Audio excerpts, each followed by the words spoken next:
I used to be a spoiled child. Isolation and quarantine has made me do things for myself, which is very, very disheartening. I didn't become famous to be doing things for myself.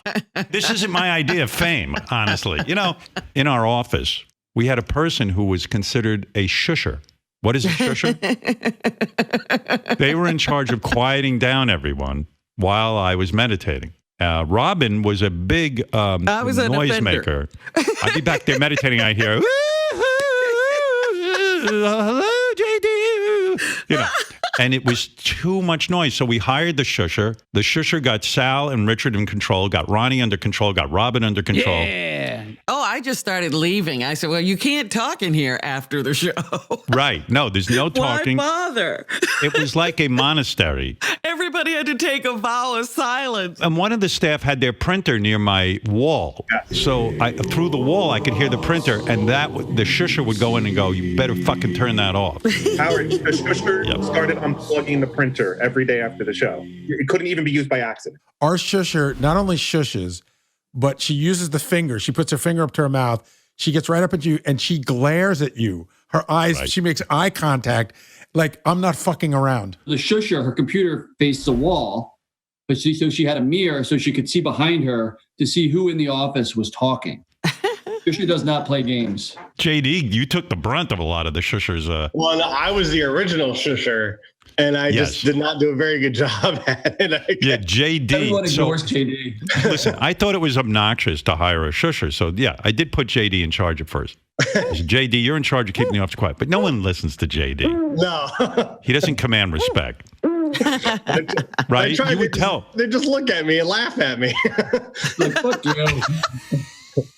I go, what the fuck? You can't shush people? I tried, man. He'd go to me, by the time I shush anyone, they already committed a bad act, and it's too late. He was like, Fredo. Oh, my goodness. Yeah, that's when I hired a professional shusher. She's former KGB, by the way. I don't know if anybody knows that. Mossad.